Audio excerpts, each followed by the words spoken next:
இந்த சைவம் என்ற சொல் எவ்வளவு பெரிய சொல் தெரியுமா? அதே போல வைணவம் என்கிற சொல் எவ்வளவு பெரிய சொல் தெரியுமா? கிட்டத்தட்ட கோடிக்கணக்கான பேர் வழிபடுற ஒரு சமயத்தை பார்த்து அதை ஒரு விபச்சாரத்துக்கு ஈடா பேசலாம்னு சொன்னா 21வது பக்கத்துக்கு பிறந்தவனுங்களுக்கு இப்படிதாங்க பேச்சு வரும்.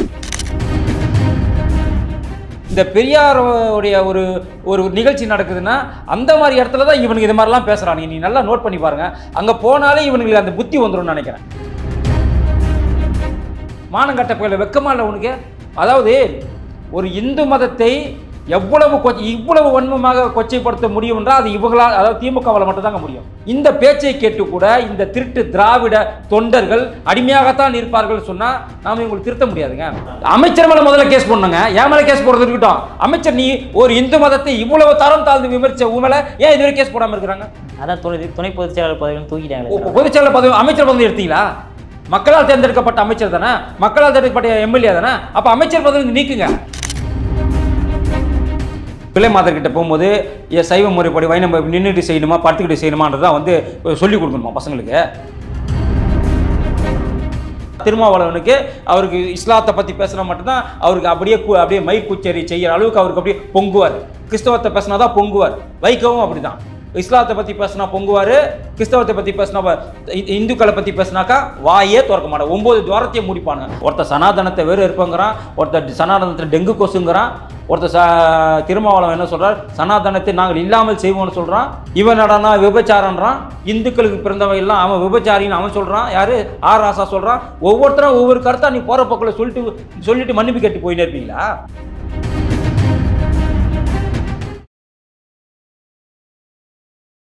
இளையபரத நேயர்களுக்கு வணக்கம். இன்னைக்கு நம்ம நேர்காணல நம்ம சிறப்பு விருந்தினர் பாஜகவின் மாநில பேச்சாளரான ஃபயர் சதீஷ் அவர்கள் தான் நம்மளோட இணைஞ்சிருக்காரு. சார் வணக்கம் சார். வணக்கம் வணக்கம் வணக்கம் சார். இப்போ தமிழ்நாடு இப்போ மிகப்பெரிய கொந்தளிப்பு. ஒரு பக்கம் இந்த மாநில தலைவர் மாற்றிட்டார் அப்படின்ற ஒரு விஷயம் நடந்துட்டு இருந்தாலுமே கூட இந்த பக்கம் பொன்முடி அவர்கள் பேசின சர்ச்சை மிகப்பெரிய சர்ச்சையாக போய்கிட்டு இருக்குது. அதாவது வைணவம் சைனவத்துக்கு எடுத்துக்காட்டு எப்படின்னா நிறைய கொடுக்கலாம், ஆனால் இந்தளவுக்கு கொச்சையாப்படுத்தி கொடுத்துருக்காரு. இப்போ அதை பற்றி உங்களுக்கு கருத்து என்னது? இந்த சைவம் என்ற சொல் எவ்வளவு பெரிய சொல் தெரியுமா? அதே போல வைணவம் என்கிற சொல் எவ்வளவு பெரிய சொல் தெரியுமா? கிட்டத்தட்ட கோடிக்கணக்கான பேர் வழிபடுற ஒரு சமயத்தை பார்த்து அதை ஒரு விபச்சாரத்துக்கு ஈடா பேசலாம்னு சொன்னா 21வது பக்கத்துக்கு பிறந்தவனுங்களுக்கு இப்படிதாங்க பேச்சு வரும். 21வது பக்கத்துக்கு பிறந்தவனு பெரியார் சொன்னார் இல்லையா, அதை அண்ணாமலை கூட சுட்டி காட்டினார். அந்த மாதிரி நபர்கள் இப்படி தான் பேசுவாங்க. அதுவும் இவனுக்கு எங்கே போய் பேசுறாங்க இந்த மாதிரி வார்த்தை நாங்கள் எங்கே வருது தெரியுமா உங்களுக்கு? இந்த பெரியாருடைய ஒரு நிகழ்ச்சி நடக்குதுன்னா அந்த மாதிரி இடத்துல தான் இவனுக்கு இது மாதிரிலாம் பேசுறாங்க. நீ நல்லா நோட் பண்ணி பாருங்க. அங்கே போனாலே இவனுக்கு அந்த புத்தி வந்துடும் நினைக்கிறேன். பெரியாரோட புத்தியும் பெரியாரோடைய அந்த கொள்கை புத்தியும் உங்களுக்கு வந்துடும் நினைக்கிறேன். ஏன்னா இவ்வளவு கொச்சையா ஒரு அமைச்சர், இவரே அமைச்சருங்க, ஒரு சாதாரண ஒரு தனிநபர் பேசுறாருன்னா கூட பரவாயில்ல, ஒரு அமைச்சர். அப்போ இந்த அமைச்சரை நாளைக்கு உன் வீட்டுக்குள்ள விடும்போது என்ன சிந்திப்பார் அவர்? உன் மனைவியை பார்க்கும்போது என்ன சிந்திப்பாரு? உன் மகளை பார்க்கும்போது என்ன சிந்திப்பாரு? மானங்கட்ட பயில வெக்கமா இல்லை உனக்கு?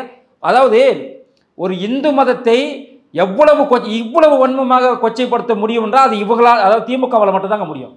அப்படி இருந்தும் இந்த சூடு சொரணையற்ற இந்த திமுகவில் இருக்கக்கூடிய இந்த வைணவத்தை சார்ந்தவங்களாக இருக்கட்டும், இந்த சைவத்தை சார்ந்தவங்களாம் உங்களெல்லாம் சோறு திங்கிறீங்களா இல்லை வேற எதனா திங்கிறீங்களா? இன்னும் எவ்வளோதாண்டா அவங்களை கேள்வி கேட்பா? இன்னும் மானம் என்னை கெட்டு பண்ணி அவங்களை ஓட்டு போட்டு திரியிறீங்களே, வெக்கமா இல்லை? இதில் எவ்வளோ பேர் சைவம்? நான் சொல்கிறேன், தமிழகத்தில் சிவனை கும்பிடாதவங்க கிடையாது, முருகரை கும்பிடாதவங்க கிடையாது. சிவனை கும்பிடுபவர்கள், முருகனை கும்பிடுவர்கள் எல்லாமே சைவ மதத்தை சார்ந்தவர்கள். குலதெய்வ வழிபாடு என்ன போடுவாங்க? குலதெய்வ வழிபாடு என்னங்க போடுவாங்க? பட்டை தான் போடுவாங்க. ஃபுல்லாகவே நாமும் போட மாட்டாங்க. இன்னைக்கு நீங்கள் பாருங்க, ஐயனார் கோவில் எடுத்துங்க, நீ கருப்பண்ணசாமி எடுத்துங்க, பட்டை தான் போடுவாங்க. அப்போ பட்டை படி படுப்பாங்கன்னு சொல்ல வரீங்களா நீங்கள்? அப்போ கிராமத்தில் இருக்க கோவில் எல்லாருமே நீ கும்பிடுறது பார்த்தா பட்டை போட்டு தான் இருக்கிறாங்க. அப்போ பட்டைப்படி இவர்கள் படுப்பார்கள் என்ன அர்த்தமா? இல்லை என்ன சொல்ல வராரு இவர்? இந்த பேச்சை கேட்டு கூட இந்த திருட்டு திராவிட தொண்டர்கள் அடிமையாகத்தான் இருப்பார்கள் சொன்னா நாம இவங்களுக்கு திருத்த முடியாதுங்க. ஏன்னா ராமரை செருப்பால் அடித்தவரை அன்றே நாம செருப்பால் அடித்து இந்த தமிழ்நாட்டை விட்டு துரத்திருந்தோம்னு சொன்னாக்கா இன்னைக்கு இந்த மாதிரி பேச்செல்லாம் இங்கே நடந்திருக்காது. அன்னைக்கு நீங்க விட்டுட்டீங்க. அன்னைக்கு நம்ம முன்னோர்கள் ராமரை செருப்பால் அடிக்கும் போது அமைதியா இருந்த ஒரே காரணத்துக்காக இன்னைக்கு கண்ட நாயெல்லாம் வந்துட்டு இந்து மதத்தை இழிவாக பேசுறதுன்னு சொன்னாக்கா நாம் அமைதியா இருந்ததுதான் காரணம். பொறுத்தது போதுங்க. என்னங்க பண்ணுவானுங்க இவனுங்க? இவளால் என்ன பண்ண முடியும்? நீ கைது பண்ணி உள்ள போடுவ. எவ்வளவு நாள் உள்ள போடுவ? நீ கொலை கேஸே 3 மாசத்துல வெளியே வரான்டா பெயிலாகி. நீ எவ்வளவு நாள் போடுவ? நீ இப்போ நீங்க பேசின பேச்சுக்கே ஒரு அமைச்சர் இந்த அளவுக்கு தரம் தாழ்ந்து பேசலாமான்னு உங்க மேல கேஸே கூட போடலாம். அமைச்சர் மேல முதல்ல கேஸ் போடணுங்க. என் மேல கேஸ் போடுறது இருக்கட்டும். அமைச்சர் நீ ஒரு இந்து மதத்தை இவ்வளவு தரம் தாழ்ந்து விமர்சிச்ச உண்மையில ஏன் இதுவரை கேஸ் போடாம இருக்கிறாங்க? அதான் துணை பொதுச் செயலாளர் பதவியும் தூக்கிட்டாங்க. பொதுச் செயலாளர் பதவி அமைச்சர் பதவி எடுத்தீங்களா? மக்களால் தேர்ந்தெடுக்கப்பட்ட அமைச்சர் தானே, மக்களால் தேர்ந்தெடுக்கப்பட்ட எம்எல்ஏ தானே, அப்ப அமைச்சர் பதவி நீக்குங்க. கோர்ட் இதெல்லாம் தாமாக முன் வந்து இவங்க மேல வழக்கு பதிவு செஞ்சு சிறையில் தள்ளணுங்க. இது எவ்வளவு பெரிய அபத்தம் தெரியுமா? இது எவ்வளவு பெரிய பிரச்சனை தெரியுமா? இது ஒரு இந்து மதத்தோடைய ஒரு வழிபாட்டை, இந்து மத சமயம் சார்ந்த ஒரு வழிபாட்டை ஒரு இவ்வளவு கொச்சையா ஒரு பேசுறாருன்னு சொன்னா இவரை முதல்ல தூக்கி உள்ள போடணும், அரெஸ்ட் பண்ணணும். இந்த ஸ்டாலின் கவர்மெண்ட் இந்துக்களுக்கு உண்மையாக இருக்கக்கூடிய அரசாங்கம் இருந்தால், நாங்கள் இந்துக்களை மதிக்கக்கூடிய அரசாங்கம், நீ வருஷம் போறிய இப்போ குடமுழுக்கு நடத்துற, கும்பாபிஷேகம் நடத்துற, கேட்டா சொல்ற இந்துக்களுக்கு சாதகமான கட்சி எங்கள் கட்சி, இந்துக்களுக்கு பாதுகாப்பான கட்சி சொல்ற, செய்யப்ப நீ அரெஸ்ட் பண்ணி பார்க்கலாம். நீ அவனை பொன்முடி அரெஸ்ட் பண்ணு, கைது பண்ணி உள்ள போடு. எவ்வளவு கொச்சான வார்த்தைங்க இது. இது கிரிமினல் ஆக்டுங்க. இது ஒரு சைவத்தையும் ஒரு வைணவத்தையும் ஒரு மதம் சார்ந்த விஷயத்தை அவனை கொச்சைப்படுத்துற பேசுறாங்கன்னு சொன்னா அவங்களை கைது பண்றது எல்லா உரிமையுமே காவல்துறைக்கு இருக்கு, அந்த முதலமைச்சருக்கு இருக்கு ஆர்டர் போடுறதுக்கு. ஏன் பண்ணாம இருக்கிறாங்க இது வரைக்கும்? வெறும் துணை முதலமைச்சர் பதவியில் எடுத்துட்டா போதுமா? இன்னைக்கு துணை முதலமைச்சர் பதவியிலிருந்து துணை பொதுச் செயலாளர் பதவி எடுத்துட்டா போதுமா? நாளைக்கு துணை பொதுச் செயலாளர் பதவியிலிருந்து அடுத்து வேற எதனா ஒரு பதவி கொடுப்பேன். முதல்ல அவரை பதவியிலிருந்து நீக்கணும், அவர் அமைச்சர் பதவியிலிருந்து நீக்கணும், அடிப்படை உறுப்பினர் வந்து தூக்கிட்டு அவரை அரெஸ்ட் பண்ணணும். அதை செஞ்சா தான் இந்த திமுக கூட இருக்கிற இந்துக்களுக்கு இந்த ஸ்டாலின் செய்யும் நன்மை. அப்படி இல்லைன்னு சொன்னாக்கா இந்த சூடு சொரணற்ற ஈன மானமற்ற திமுகவில் இருக்கக்கூடிய இந்துக்களே தயவு செஞ்சு நீங்களாம் இந்த நாட்டில் இருக்காதீங்க, பாகிஸ்தானுக்கும் ஆப்கானிஸ்தானுக்கும் போயிடுங்க. உங்களாம் தார்மீக பொறுப்பே கிடையாது நீங்கள் திமுகவில் இருக்கிறது. ஆனால் சார் அவர் எடுத்துக்காட்டு சொல்லும்போது கூட, இந்த விஷயத்தை சொல்லும்போது கூட வந்து அப்போ வந்து பட்டிமன்றங்கள் நடக்கும்போது அந்த விஷயத்தில் வந்து இந்த மாதிரி விஷயங்கள்லாம் பேசப்பட்டுச்சு அப்படின்ற மாதிரி விஷயத்த கோட் பண்ணுறாரு சார் அவர். இல்லை அப்படி இந்த பட்டிமன்றங்கள் கூட இவ்வளவு கொச்சையாக பேச மாட்டாங்க. எப்படிங்க ஒரு விபச்சாரத்துக்கு ஈடாவோ சைவத்தையும் வைணவத்தையும் பேசுவாங்க. அவரும் ஒரு டாபிக்கே சொல்கிறாரு சார். அதாவது காமச்சியை அதிகப்படுத்துவது யார் அப்படின்னு பார்த்தோம் அப்படின்னா வைணவமா சைனமா, இதுதான் எங்களுடைய டாப்பிக்கே, டிபேட் டாப்பிக்கே அப்படின்ற மாதிரி சொல்லுவாங்க. அந்த காலத்தில் விட்டுட்டாங்க சார். இதுதான் நான் தான் சொல்கிறேன். ராமரை செருப்பால் அடித்தவர் அன்றே நம்ம அடித்து விடுத்திருந்தாக்கா இந்த இப்போ சொல்கிறான் பார்த்தியா, மேற்கோள் காட்டி பேசுகிறான் பார்த்தியா, இதெல்லாம் நடந்திருக்காது. அன்னைக்கு அந்த தலைப்பு வைத்திருக்கும் போதே இவர்கள் செருப்பால் எடுத்து நாட்டை விட்டு துரத்திருந்தோம்னு சொன்னால் இது நடந்திருக்காது. கரெக்டுங்களா இல்லையா? இப்போ இது ஒரு தலைப்பு வைக்கிறான்னு இவ கூசாமல் சொல்கிறானே, அப்போ தொடர்ந்து இவங்களே ஒப்புக்கொள்கிறாங்க என்னன்னு, தொடர்ந்து இந்து மத சைவத்தையும் வைணவத்தையும் தொடர்ந்து இவங்க என்ன பண்ணுறாங்க, இழிவுபடுத்திட்டே வராது. அவரே சொல்லிட்டாருங்கிறீங்க. இதில் இன்னொரு அமைச்சர் முட்டு கொடுக்குறாரு. அவரே அமைச்சர் ரகுபதி. இதெல்லாம் வந்து பேசும்போது வழக்காடு மொழியாக வர்றது தான். இதெல்லாம் சகஜன்னு ஒரு முட்டு கொடுக்க வெக்கமா இல்லை? நீ ஒரு சட்டத்துறை அமைச்சர் தானே. இவ்வளவு ஒரு ஒரு மதம் சார்ந்த விஷயத்தை கோடிக்கணக்கான மக்கள் பின்பற்றக்கூடிய ஒரு சமயத்தை ஒருத்தர் கொச்சைப்படுத்தி பேசுறான்னு சொன்னால் நீ சட்டத்துறை அமைச்சராக கூட நீ அது எந்த செக்ஷனில் வருதுன்னு சொல்லி அவர் அரெஸ்ட் பண்ணி உள்ளே போட வேணாமா? நீ உன்னோட சக அமைச்சராக இருந்தாக்கா இந்து மதத்தை கொச்சைப்படுத்தினா சும்மா இருந்துருவோமா? நான் கேட்குறேன், ஒரு இஸ்லாம் மதத்தை இது மாதிரி கொச்சைப்படுத்தினா சும்மா இருப்பாங்களா? இஸ்லாம் மதம் ஒரு கிறிஸ்தவ மதத்தை கொச்சைப்படுத்தினா இங்கே சும்மா இருப்பாங்களா?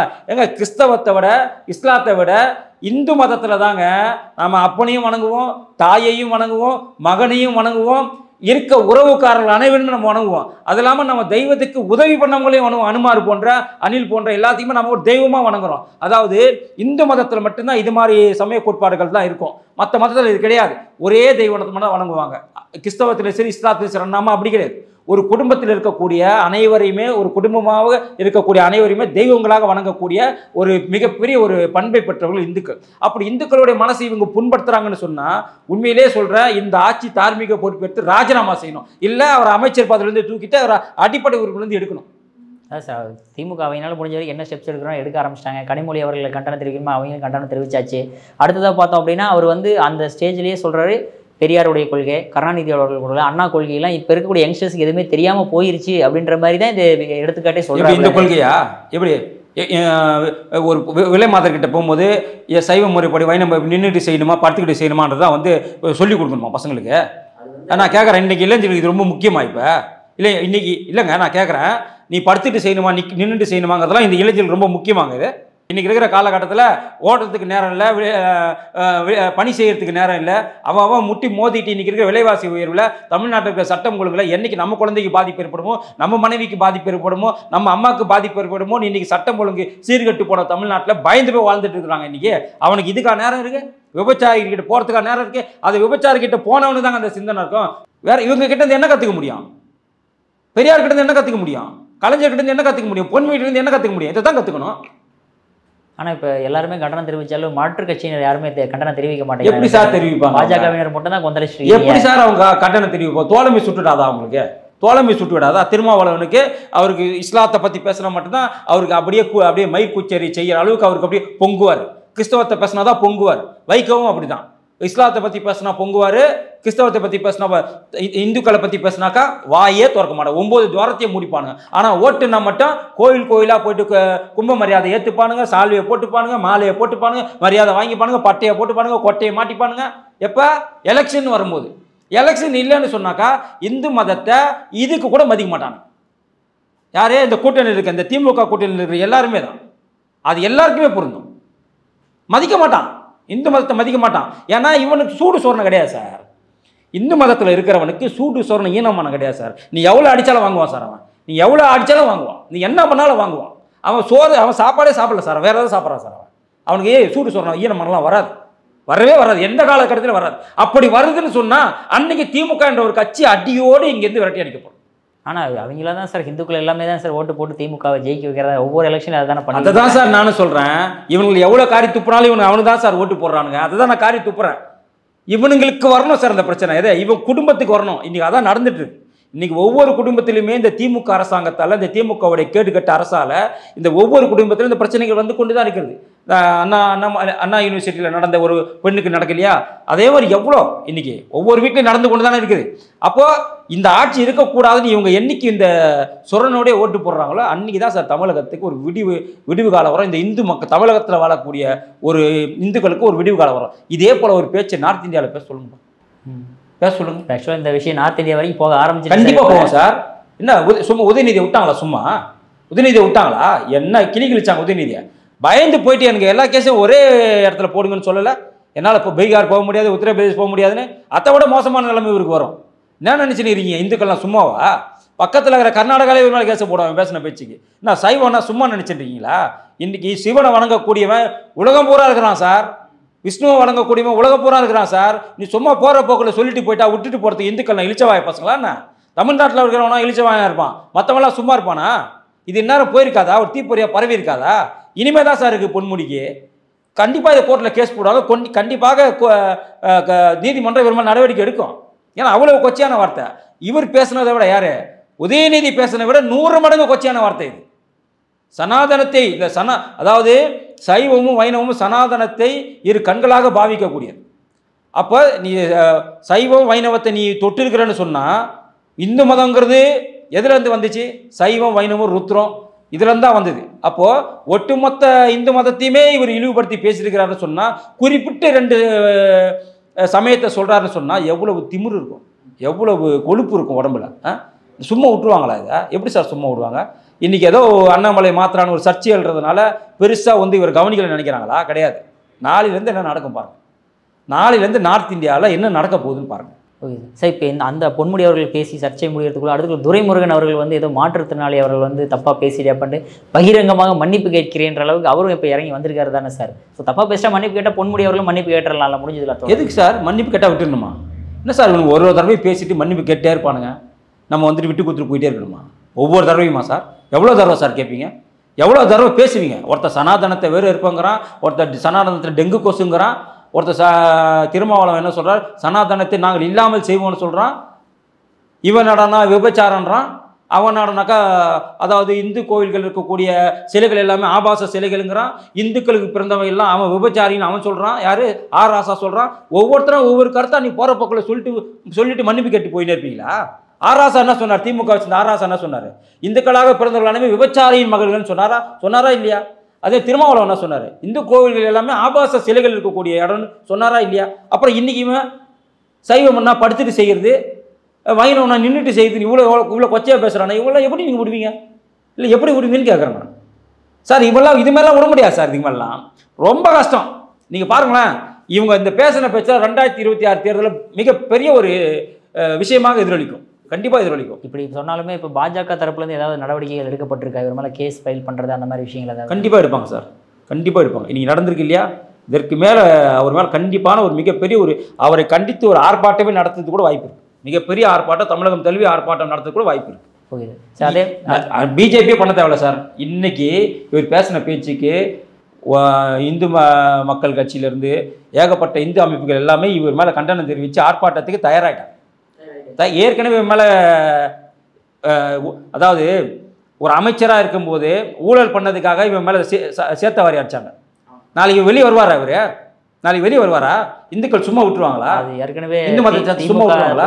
திமுக தொண்டர்கள்லாம் பொன்முடிக்கு ஆதரவா ஒரு வீட்டு பக்கம் இருக்கிறதா பேச்சுக்கள் வேற வழி இல்லை, வேற வழி இல்லை. வெளியே வந்து இனிமேல் பேச முடியுமா அவரால்? எந்த கோயிலுக்குன்னா அவரால் போக முடியுமாங்க? இந்த மூஞ்சி வச்சுக்கிட்டு அவன் எந்த கோயிலை பார்த்தாலும் அவனுக்கு அந்த ஞாபகம் தாங்க வரும். எந்த சாமியை பார்த்தாலும் அந்த ஞாபகம் தானே வரும். வருமா வராதா? அப்போ இவ்வளோ கொச்சையாக பேசிட்டு எப்படி நீ வந்து இன்னும் கூட மன்னிப்பு கேட்காம இருக்கிற? உனக்கு சார்பாக மற்றவெல்லாம் மன்னி இவன் கேட்கலையே இன்னும்.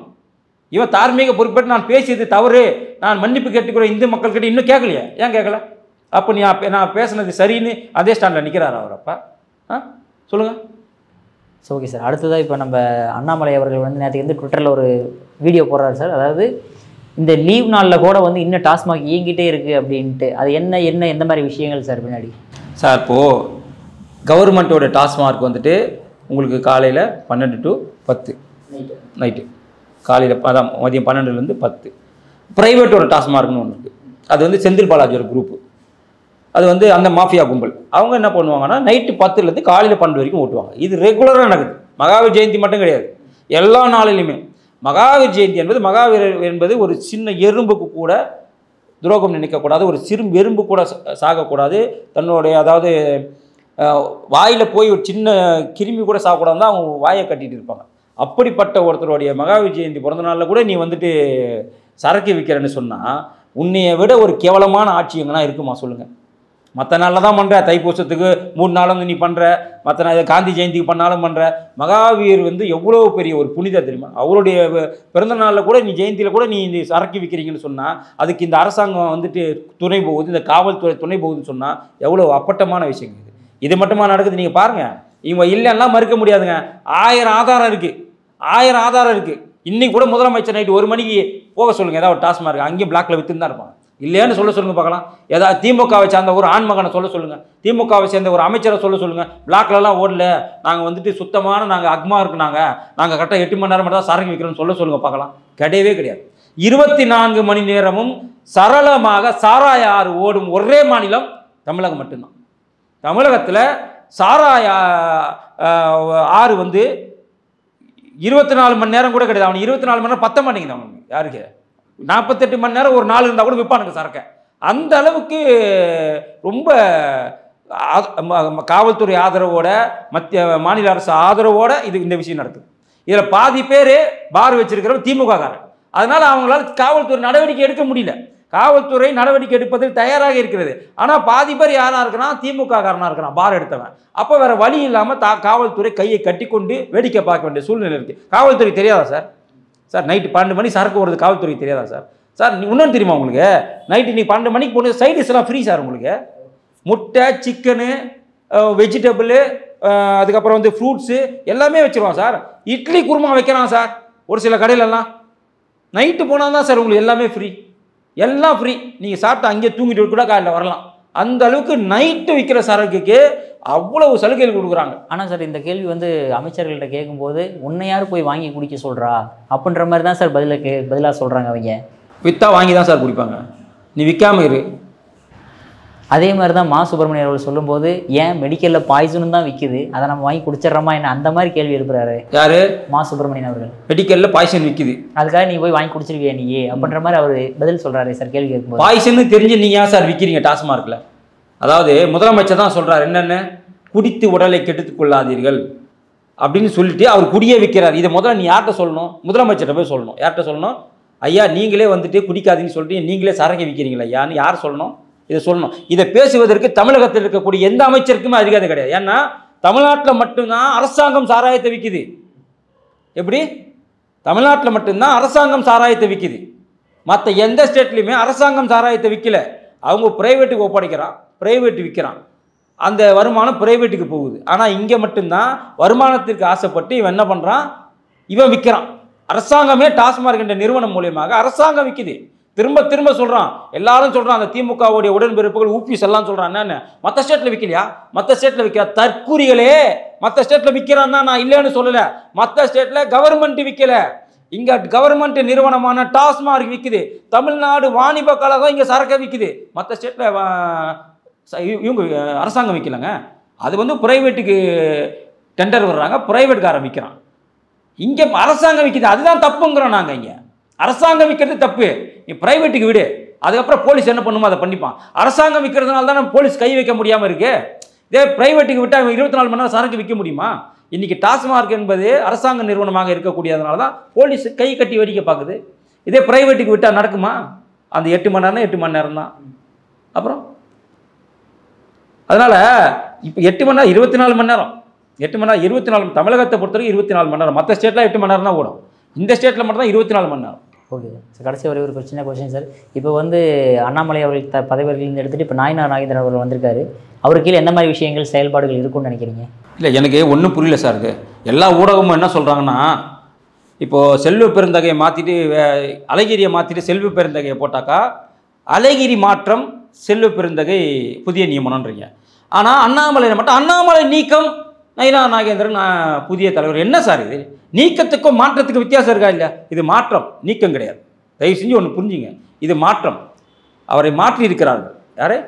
இது வந்து கட்சியோடைய விதி. கட்சியோட விதி 3 வருடத்துக்கு ஒரு முறை தான் மாநில தலைவரை மாற்ற வேண்டியது ஒரு விதி. 3 வருஷம் ஆயிடுச்சு அண்ணன் வந்து. இப்போ மாற்றுறாங்க.